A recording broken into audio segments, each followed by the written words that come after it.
pour apprivoiser les rôles, les travail de la banque. Si pas pour de grandes opérations, mais même pour un dépôt ou pour un retrait. Il faut une politique, réelle politique, qui pousse les gens à l'épargne, qui pousse les gens au dépôt bancaire, qui pousse les gens à l'activité bancaire. Cela, bien sûr, a des répercussions sur le plan social. Parce qu'un client bien coté dans sa banque, ce client, en revanche, bénéficie de quelques avantages qui peuvent lui être bénéfiques dans l'amélioration de son quotidien, de son social, dans son secteur, dans son milieu, là où le client vit. Très important, chers compatriotes. Un des éléments qui nous pousse dans ces concepts de la révolution sociale. Ce sont des éléments, oui, nous donnons des grandes lignes, mais vous pouvez aussi approfondir. Et vous comprendrez que quand l'élite reprendra toutes ces lignes, expliquera mieux que moi qui suis politique aux populations, la révolution sociale sera une réalité. Une véritable réalité. Dit-on, quand le peuple est mieux informé que le trône, c'est qu'il est prêt à une révolution sociale. Chers compatriotes, dans le même sens, dans ce document, un des éléments aussi que nous avons tiré, toujours dans des revendications, nous disons une meilleure application de l'article 183 de la Constitution congolaise. Que dit cet article, l'article 183 de la Constitution congolaise? Nous allons lire ensemble. La police congolaise est apolitique. Elle est au service de la nation congolaise. Nul ne peut la détourner à ses fins propres. La police nationale exerce son action sur l'ensemble du territoire national dans le respect de la présente Constitution et des lois de la République.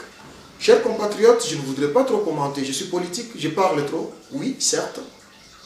Mais restons dans l'esprit simple, la compréhension la plus simple de ces textes tels que nous l'avons lu.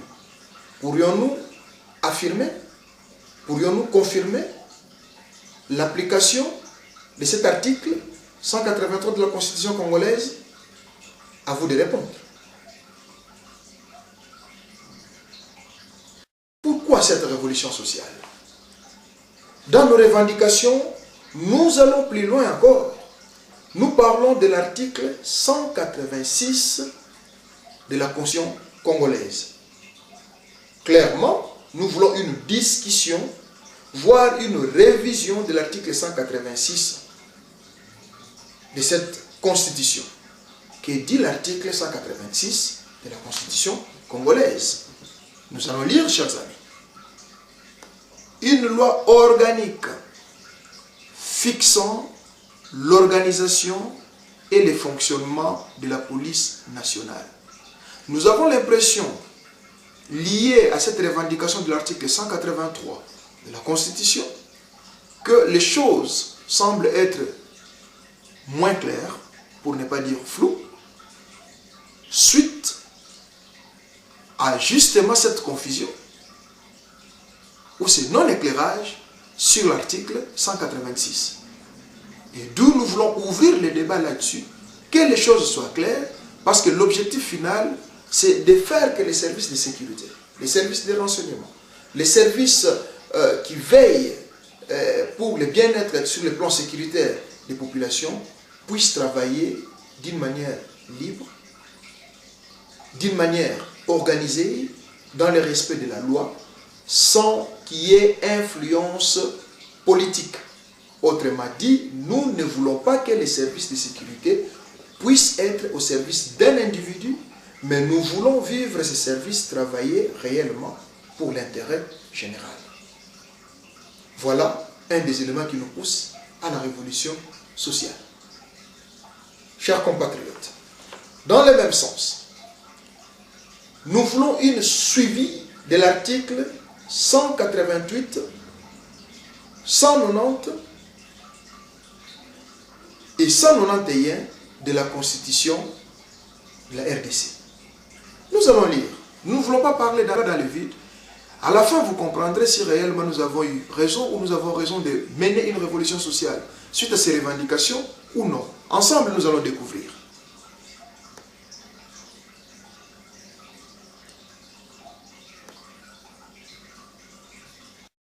Article 188. Les effectifs, plutôt, les forces armées sont républicaines. Elles sont au service de la nation tout entière. Nul ne peut, sous peine de haute trahison, les détourner à ses fins propres. Elles sont apolitiques et soumises à l'autorité civile. Autrement dit, cela se rallie à ce que nous avons précité. Cela se suit. Nous voulons de ces services libres. Nous ne voulons pas de ces services pris en otage. Et en plus maltraités, il faut le dire, parce que vous remarquerez qu'au sein de nos services de sécurité, nous devons l'avouer et le dire, le constat est amer. Il y a des unités mieux traitées que d'autres. Il y a des casernes mieux loties que d'autres. Il y a des services bien soignés que d'autres.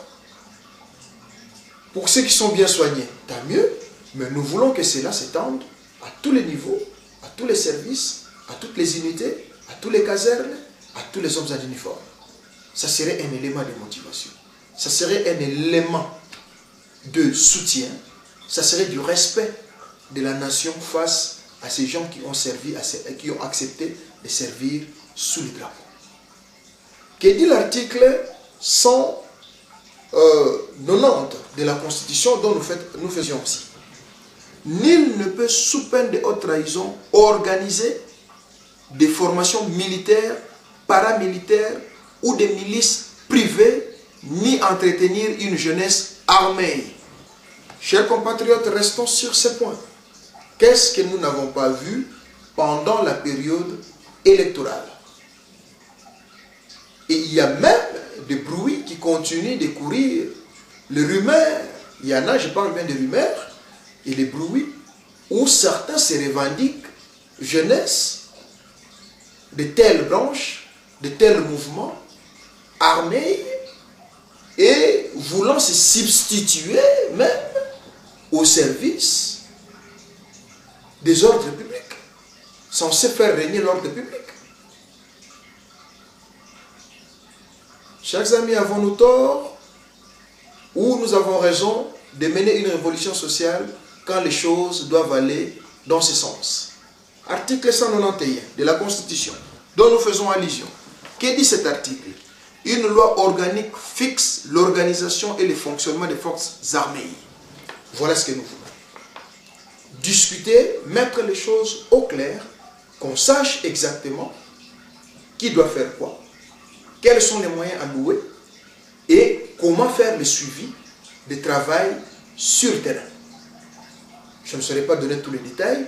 Je suis en train de vous donner les éléments, les soubassements de notre lutte, les éléments qui nous ont poussés à retourner sur la scène, à mener notre combat politique jusqu'à ce que ces revendications soient respectées. Chers compatriotes, il n'y a pas que ça. Nous voulons une amélioration ou une reformulation des articles 193 et 194 de la Constitution congolaise. Nous allons lire. Que disent ces articles? Cette Constitution, ce n'est pas la troisième force qui l'a signée. C'est une Constitution signée par les responsables politiques de la RDC, promulguée. Nous allons lire, chers compatriotes. Que dit l'article 193 et 194 de la Constitution?